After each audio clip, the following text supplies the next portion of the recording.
사도행전 2장 1절에서 4절 말씀을 붙잡고 마가 다락방 언약이다.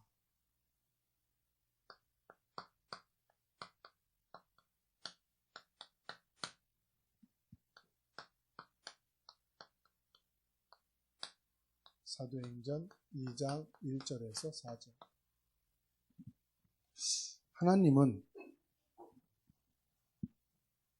용서의 하나님이시다 그랬어요.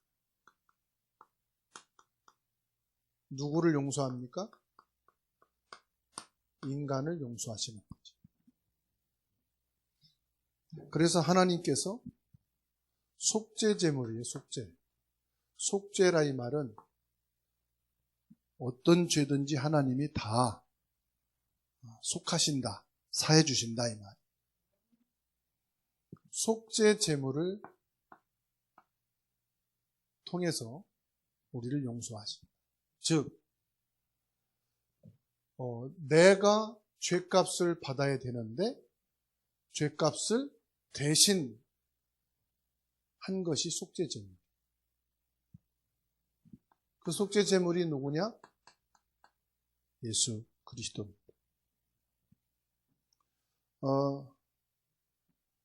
히브리서 9장의 말씀을 보게 되면요. 그리스도께서는 참 것의 그림자인 손으로 만든 성소에 들어가지 아니하시고 바로 그 하늘에 들어가사 이제 우리를 위하여 하나님 앞에 나타나시고 대제사장이 25절입니다. 해마다 다른 것의 피로써 성소에 들어가는 것 같이 자주 자기를 드리려고 아니하실지니 그리하면 그가 세상을 창조한 때부터 자주 고난을 받았어야 할 것이로되 이제 자기를 단번에 제물로 드려 죄를 없이 하시려고 세상 끝에 나타나셨느니라. 한 번 죽는 것은 사람에게 정한 것이요 그 후에는 심판이 있으리니 이와 같이 그리스도도 많은 사람의 죄를 담당하시려고 단번에 들이신 바 되셨고 구원에 이르게 하기 위하여 죄와 상관없이 자기를 바라는 자들에게 두 번째 나타나시리라. 속죄 제물이 되시기 위해서 예수님께서 단번에 속죄 제물이 되어 죽어주셨는데 그게 바로 뭐냐? 십자가입니다.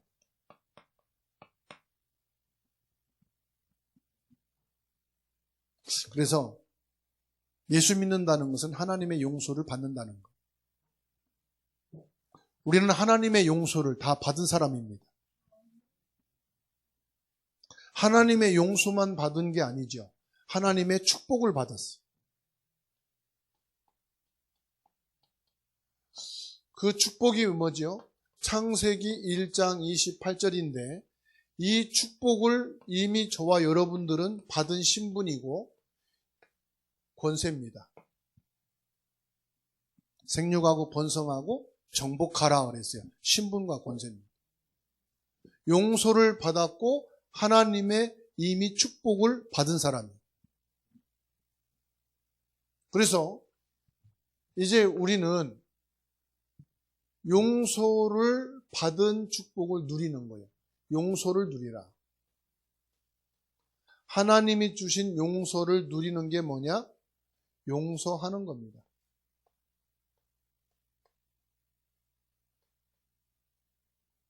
용서를 받은 것을 누리는 것이 용서하는 거예요. 이미 하나님이 우리에게 축복을 주셨거든요. 축복을 받았습니다. 그 축복을 누리는 게 뭐냐? 가지는 게 아니에요. 축복하는 겁니다.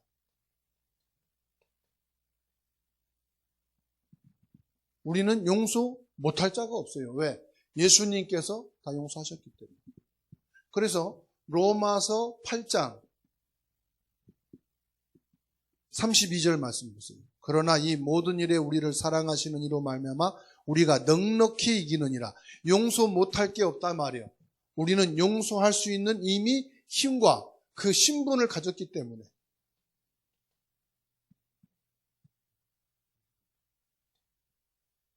용서 못할 것을 넉넉히 이긴다. 넉넉히 용서할 수 있습니다. 어떤 것도 우리는 용서할 수 있습니다. 왜 그렇죠? 용서할 수 있는 그리스도가 내 안에 계시기 때문에. 용서할 수 있는 그 힘, 보혜사 성령이 내게 지금 있었기 때문에. 그래서 우리는 저주하면 안 됩니다. 저주라는 건 우리 없어야 돼요, 사실. 우린 저주가 아니에요. 그래서 욕이 저주입니다, 사실은요. 모든 욕은 저주입니다. 그래서 제가 나중에 깨달았어요. 욕은 내가 화를 푸는 건 줄 알았는데 욕은 뭐냐? 저주예요. 우리는 뭐 해야 돼요? 축복을 해야 돼요, 축복. 그 예수님께서 뭐라 했어요? 복을 빌라 그랬다. 어느 집에 들어가든지 복을 빌라. 그 빈 복을 그들이 받지 않고 받을 준비가 안 됐으면 내 것이 될 것이다.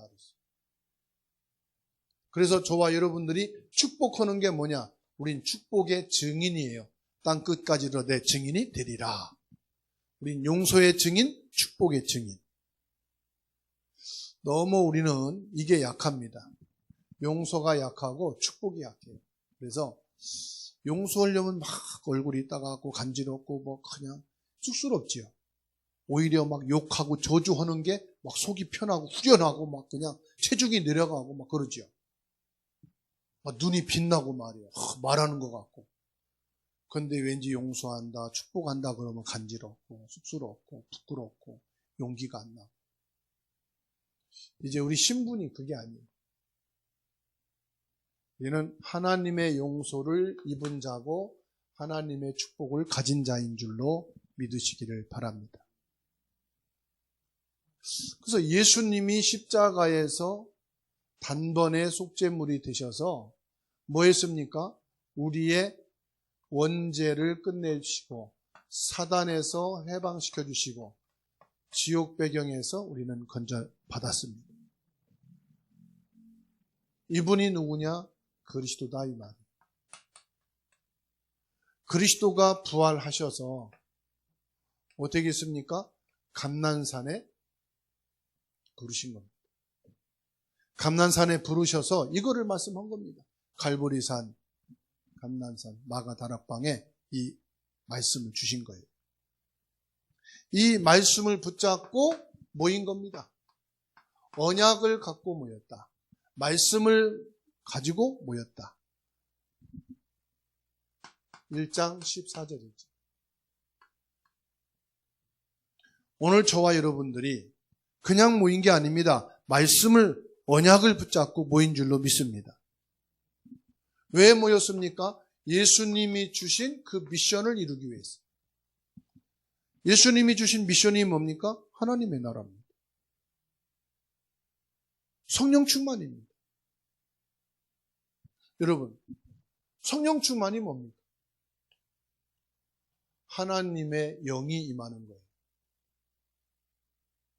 요셉에게 하나님의 영이 함께한 것처럼 나에게 하나님의 영으로 함께하옵소서. 하나님의 영을 부어주옵소서. 그리스도의 영을 충만케 하옵소서. 나의 걸음 속에, 가정에, 내 가슴에 그리스도의 영으로 충만하게 하옵소서. 보혜사 성령으로 충만하게 하옵소서.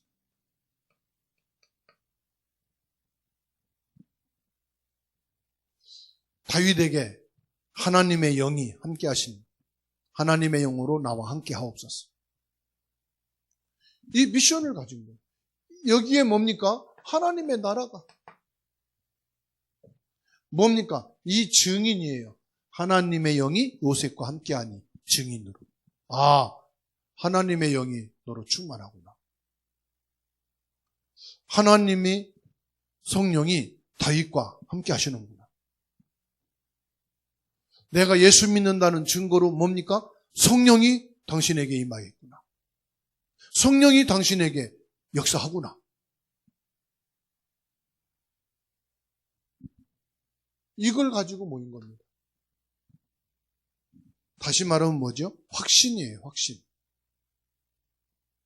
확신이 뭐죠? 확신이 있다는 것은 집중을 말하는 거예요. 확신이 있으니까 집중하죠. 내가 뭘 집중합니까? 이미 하나님 내게 주신 것 가지고. 집중한단 말은 뭘 말합니까? 이미 나는 결단했다. 결단이 뭡니까? 기도입니다. 기도했다는 거, 한다는 것은 저 사람이 결단했다는 거예요. 그러니까 확신 가진 사람들이 모였다.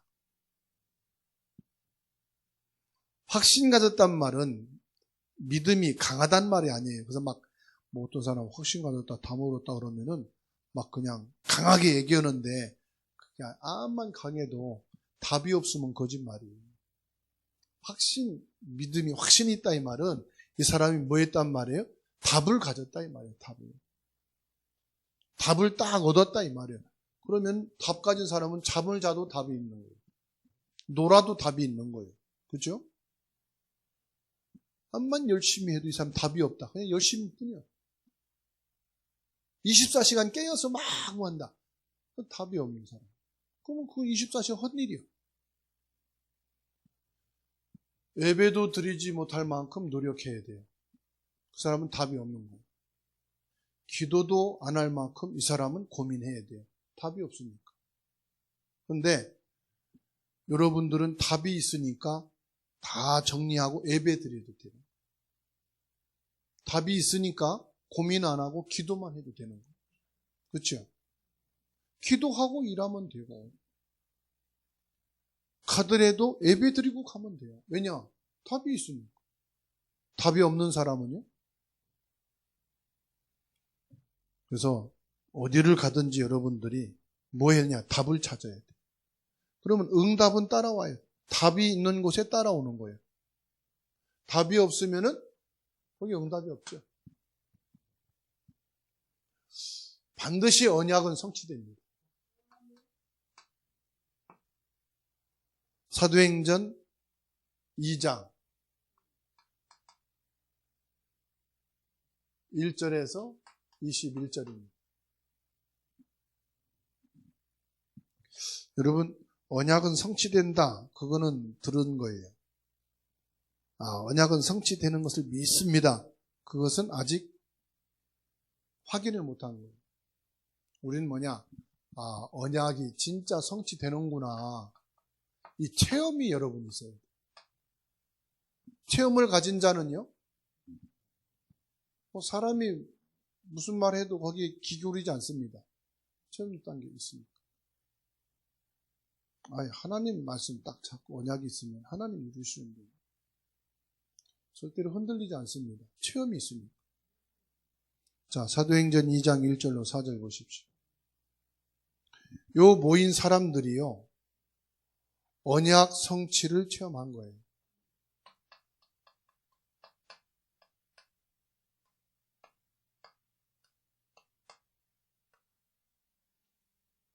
핍박, 환난이 요 사람을 못 이깁니다. 언약 성취를 체험한 사람. 언약 성취가 뭐냐? 하나님의 능력을 체험했단 말이에요. 바람 같은 불 같은 성령의 역사, 보혜사 성령의 능력, 하나님의 영, 그리스도가 임하면 끝나는구나. 이 능력을 체험했다. 하나님의 영이 함께하면 어떻게 됩니까? 바로 왕의 꿈도 말 안 했는데 끄집어내서 해석을 줄 수가 있는 거예요. 하나님의 성령이 함께하는 사람은 골리앗 같은 어마어마한 문제, 사건, 세상, 대적 앞에서도 두려워하지 않는 거예요. 그 능력이에요. 환난과 핍박 앞에서도 언약 성취의 능력을 체험한 사람은 내가 죽음의 길을 알고도 가는 거예요. 묵묵히. 물어보고 계산하고 사람들의 말에 좌우되는 게 아니에요. 하나님의 언약 성취의 능력을 딱 체험했습니다. 그래서 여러분, 나는 체질이 그렇고, 아직 그거 핑계입니다. 메시지로만 알고 있는 거지, 진짜 체험이 돼버리면 끝납니다. 그래서 여러분, 경제에 대해서 이 언약 성취 능력을 체험해버리면 끝납니다. 질병에 대해서 언약의 능력을 체험해버리면 질병이 무섭고 두렵지가 않습니다. 사람에 대해서 언약 성취 능력을 체험해버리면 사람의 말에 흔들리고 좌우되지 않습니다. 그까짓 거 다 없어져도 다 반대해도 상관없습니다. 그 사람 말에 좌우되고 막 전화하고 설득하고 그래야 된다. 언제까지 그렇게 세계복음 할 겁니까? 언약 성취의 능력을 체험한 사람은 사람의 말에 왔다 갔다 변되지 않는단 말이에요. 말을 이랬다 저랬다 뒤집지 않는단 말이에요. 왜? 이거 따라가는데. 언약 따라간다는 것은 체험한 사람을 말합니다. 2장 9절로 15절 보세요. 15나라에서 온 사람들이요. 헤롯 성전에 가지 않고 마가다락방에 왔다는 거예요. 여기서 뭡니까? 제자를 만난 거예요.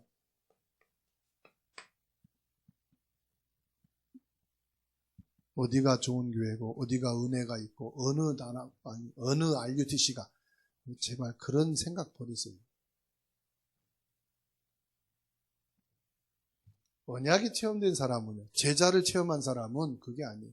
그래서 광주에 있는 목사님이 그래요. 우리 교회 권사님이신데 조금 모자라요. 신비주의하고. 사람들이 볼 때 전 양반은 뭐 되겠나 그러는데 열심히 전도하는. 그런데 아파트 주차장에서 복음을 전했는데 국가대표 감독, 세계 축구 감독, 부부를 만난 이분들이 복음을 받았어요. 하나님 시간표였죠. 예수 영접했어요. 권사님이 되고 안수집사님이 되고 장로님이 됐어요. 그 신비주의하고 이상한 분 이분들 전도해 놓고 또 뭐 시험 들어서 나가버려가지고. 근데 이분들은 쫙 서 있는. 저한테 그래, 목사님, 전도는 쓰레기통이 없습니다. 모질인 사람도 전도, 잘난 사람도 전도, 이상한 사람도 전도. 그런데 하나님이 그 사람한테 제자를 붙여주셔. 그 사람이 뭐가 됐으니까 제자 붙이는 게 아니에요. 제자가 하나님이 준비해 놓고 이 이상한 사람을 통해서라도 복음을 듣게 하시는 거예요. 그래가지고 뭐 하느냐? 딱 제자 체험하고. 그래서 어떤 경우에도 하나님은 전도 막지 않습니다. 그렇잖아요. 여러분을 전도해 놓은 그 사람들은 다른 데로 갔어도 여러분들은 제자로 설 수 있다 이 말. 여러분에게 복음을 주는 사람은 이상한 사람이었을지라도 여러분들은 제자가 될 수 있다. 사람의 제자가 아니기 때문에. 하나님의 제자요 그리스도의 사람이기 때문에. 그렇죠? 제자를 체험한 사람은 사람 막 끌어모으고 막 그냥 와라 가라 안 합니다. 이상한 장모님이 저한테 주사랑교회 가서 제가 사역자 훈련을 시키면 어떻겠나 됐습니다. 우리 교회는 잘 사역자들로 서고 있습니다. 이상한 사람들 많아요. 또 어느 선교사님 내가 주사랑교회 가서 사역자 훈련시켜 안 와도 됩니다. 주사랑교회는 인원이 많고 적음을 떠나서 하나님이 제자들만 모아놨기 때문에 훈련할 필요가 없어요. 제가 교만한 건지 잘못된 건지 모르지만 저는 여러분을 그렇게 믿습니다. 여러분은 언약 체험한 능력을 가진 사람이고 제자인 줄로 믿으시기 바랍니다. 2장 14절로 21절입니다. 언약의 말씀을 성취된다가 아닙니다. 언약의 말씀이 성취되는 체험을 가진 자다. 저는 훈련을 받고 말씀을 따라갑니다. 말씀의 능력을 체험을 못했어요. 그래서 훈련 받는 거로 메시지 듣는 거로 위로받고 메시지 듣는 자체로 은혜 받고 그러니까 많은 자료가 필요합니다. 말씀이 있는데 가서 막 참여하는 것이 자랑이야. 나 이번에 집회 갔다 왔고 이런 메시지 있는데 갔다 왔어. 그거만. 그러다 어느 날 하나님이 저를 시간표를 주시고 말씀이 체험되게 하셨어요. 말씀이면 됩니다. 사도행전 1장 1절 그리스도면 되는 것이고 그리스도가 끝낸 이 말씀 한 구절이 나에게 체험이 됐어요. 66권의 말씀이 전부 이해가 되고 믿어지고 언약으로 잡혀졌어요. 여러분 말씀을 들은 자가 아니고 기억하는 자가 아니고 말씀을 가진 자가 아니고 말씀을 체험한 사람이 되십니다. 그래서 말씀이 이렇다. 나에게 예수 그리스도는 유일한 답이다. 내게는 그리스도면은 된다. 물론 내가 공부도 해야 된다. 건강도 챙겨야 되고 경제도 챙겨야 되고 성공도 해야 되지만 그보다 앞서 나는 그리스도 이 말씀이어야 된다. 이게 체험에서 나와요. 그러면요, 그게 교만으로 들리지 않고 사람들의 마음에 성령이 감동하죠. 사람들의 생각과 마음을 바꾸시고. 오늘 레위기 4장을 전 보면서 은혜 받았어요. 그래, 제사장도 범죄하지. 족장들도 범죄하지. 성도들도 범죄하지. 개인들도 다 범죄가 있지. 그러면 죽어야 되나? 벌 받아야 되나? 어떻게 살지? 하나님이요, 참 은혜의 하나님이 다 속죄 제물을 드리라. 피를 뿌리라. 그러면 다 용서가 돼. 그러면 다 하나님이 축복하십니다. 하나님은요, 알고 계세요. 하나님은 모르고 계시는 게 아니라 다 알고 계시고. 그런데 용서의 길을 열어놓은 거예요. 아시고 용서의 길을 열어놓으시고, 아시고 축복의 길을 열어놓으신 거예요. 이렇게 하나님은 구체적이시고, 하나님은 이렇게 모든 사람에게 용서가 될 수 있도록, 용서가 필요한 사람인 것을 아시고 속죄의 제물을 준비하시고. 그래서 구약에서는 맨날 잡는 것만 해야 돼. 맨날 피 뿌리는 것만 해야 돼. 신약에 와서 그 소고를 덜어주셨어요. 이 언택트 시대가 올 거를 아시고, 코로나인데 맨날 모여서 잡으면 어떻게 되겠어요? 다 걸리지. 그렇잖아요? 이 온라인 시대가 올 줄 알고 하나님께서는 그리스도가 부활을 다 가셔가지고, 성경만큼 온라인 시대가 없어요. 복음만큼 온라인 시대가 없어요. 하나님만큼 온라인이 될 수가 없어요. 하나님은 영이시니, 그렇죠? 여기 있다 저기 있다도 아니고 신령과 진정으로. 그래서 우리는 뭐 온라인으로 어떻게 할 것인가 고민하고 염려할 필요가 없어요. 이미 성경에 온라인 시스템을 다 주셨어요. 모든 플랫폼 시스템을 다 주셨어요. 2장 17절에서 18절입니다. 미래, 뭐라고 말씀합니까? 예언, 환상, 꿈 꾸리라. 미래도 동일합니다. 미래도 뭐냐? 언약 성취입니다. 뭐 4차 산업, 5차 산업 돼도 언약 말씀은 이루어져 가고 언약의 말씀 따라갑니다. 여러분, 처음에 핸드폰 나왔을 때, 핸드폰 나오기 전에 여러분 다 삐삐 시대잖아요. 그죠? 삐삐 다 참, 삐삐. 진동 울리면 공중전화 찾아가서 잔돈 없으면 사람들한테 전화를 했는데 10원 좀 꿔달라고 해서, 아니면 10원짜리 떨어진 거 있나 해가지고 삐삐 번호 치고 그랬지 않습니까? 그러다가 핸드폰 나왔잖아요. 핸드폰 그거 하나 해가지고. 근데 지금은 뭐예요? 그 대신에 그때는 핸드폰으로 문자나 보고 전화만 받았잖아요. 지금은 핸드폰 안에 다 들어가 있어요. 올인. 은행 업무부터 모든 문서 전달, 이메일 전달, 뭐 영화, 뭐 메시지 다 하잖아요. 그래서 이제 핸드폰이라 안 하고 스마트폰이라 그래요. 스마트폰은 모든 생활을 스마일하게 살아라 이 말이에요. 스마트하게, 간결하게 살아라. 지저분하게 가방 막 대교되지 말고 스마트폰 하나 하면은 다 업무를 볼 수 있다. 스마일하게 살아라. 간편하게. 이해가 되겠습니까? 근데 저와 여러분들은 이 발전의 과정에서 장본인들이에요.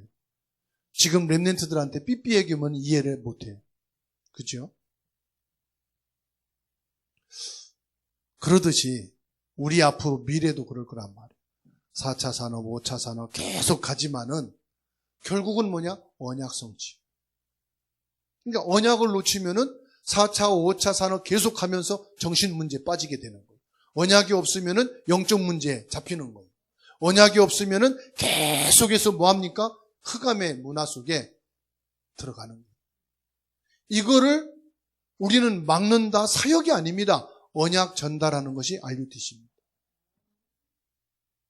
이런 시대가 엄청난 발전이 올 것이다. 그러나 괜찮다. 뭐한다? 언약 속에 있고 언약만 전달하면 된다. 그래서 사도행전 2장 42절로 47절입니다. 뭐가 회복되어야 되느냐? 사실은 예배 회복입니다. 2장 41절에서 47절입니다. 사도행전 2장 41절입니다. 사도의 가르침을 받아 서로 교제하고 떡을 떼며 오로지 기도를 힘썼다. 뭐 했단 말입니까? 이게 예배입니다.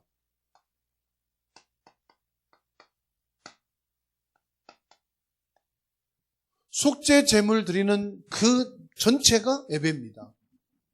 번제물 드리는 이 모든 것이, 번제물은 뭐예요? 하나님과 인간과의 관계예요. 속죄는 뭡니까? 모든 직분에 따라서, 모든 위치에 따라서, 소속에 따라서 전부 다 그 죄가 있기 때문에 그 죄 사함을 받아야 된다는 거죠. 예배 회복이에요. RUTC는 뭐냐? 예배입니다, 여러분. 우리가 자꾸 사역 쪽으로 나가려고 그러거든요. 사역 잘한다, 못한다. 사역 잘하는 게 아니에요. 우리는 사역이 아니고 예배입니다. 번제물이고 속죄물입니다. 43절로 45절 모든 물건을 서로 통용하며 재산과 소유를 팔아 나누었다. 이게 뭐냐? 원네스입니다. 예배만큼 원네스가 없어요. 예배는 작은 자는 있는 것으로 작게 드리고 있는 자는 있는 것으로 많이 드리고 이것이 전체 뭐합니까? 237 5천 종족을 향해서 세계 복음을 해서 같이 가는 거예요. 많이 있는 자는 많은 것으로 작은 자는 작은 것으로 그래서 작다고 못하는 것은 그 사람은 아직 세계 복음화 예배의 비밀을 모르는 거예요. 초대교회는 다 기근 들고 흉년이었지만은 모두가 어떻게 됐습니까? 예배의 회복이 되니까 빛의 경제를 가지고 선교할 수 있었던 거죠. 성전을 짓고 RUTC 운동을 할 수 있었던 것이죠. 그러니까 예배 속에 다 들어가 있는 거예요. 경제 회복도 들어가 있는 거예요. 예배 속에 여러분 모든 건강 회복이 다 들어가 있는 거예요. 예배 드리지 못할 만큼 건강이 무너졌다면 그 사람은 끝난 겁니다. 예배 회복이 뭐냐? 모든 인간관계 회복입니다. 예배가 안 될 만큼 미워하고 용서가 안 되는 사람이 있다. 어디를 가도 그 사람은 인간관계 계속 갈등이 옵니다. 예배를 통해서 용서가 되고 축복이 안 되는데 뭘로 되겠습니까? 그래서 예배 회복은 모든 인간관계 회복. 46절, 47절 보세요. 예배가 안 되는데 어떻게 날마다 마음을 같이하여 성전에 모이기를 힘쓰고 예배가 안 되는데 어떻게 그게 가능하겠습니까? 그죠? 용서가 안 되고 축복이 안 되는데 어떻게 날마다 할 수는 있지만 마음을 같이하여 이게 안 되죠. 여러분이 이 시간 이 자리에 한 자리에 있고 한 시간에 있지만은 뭐가 안 되느냐? 속죄 제물이 없어버리면은 마음을 같이하여 이게 안 되는 예배예요. 그죠? 또 내가 마음에 드는 사람은 아멘이고 마음에 안 드는 사람은 잉 그러고 그게 무슨 예배입니까? 그죠? 그게 아니랍니다. 그래서 예배 드리는 그 열린 마음으로 서로가 마음을 같이하여 하나님을 향한 중심을 가지고 우리가 같은 중심이 돼요. 하나님의 말씀이 동시에 임하는 것처럼 말씀으로 우리가 뭐합니까? 원네스가 되어 나가는 거예요. 이게 되어야 RUTC가 되는 거지. 서로 이렇게 하고 있는데 RUTC가 되겠어요. 그 이상한 RUTC도, 그러면 RUTC도 이렇게 칸을 거야 되는 거예요. 네 칸, 내 칸, 너 칸. 그죠? RUTC는 뭐예요? 함께 가는 거예요. 원네스가 되는 거예요. RUTC에는 용서만 있는 거예요. RUTC에는 축복만 있는 거예요. 어떤 렘넌트도 강도지를 갔다 왔더라도 부모처럼 용서가 돼야 돼요. 살인을 하고 갔다 오더라도 세상은 그를 살인자라고 지목할 수 있지만 예배 속에서는 그를 용서하고 축복할 수가 있어야 돼요. 그래야 RUTC가 되는 거예요. 야, 우리 RUTC는 엘리트만 들어와라. 그게 뭔 RUTC입니까? 우리 RUTC에는 착한 놈만 들어와라. 나중에 보면요, 착한 놈 하나도 없어. 들어올 사람이 없어. 그죠?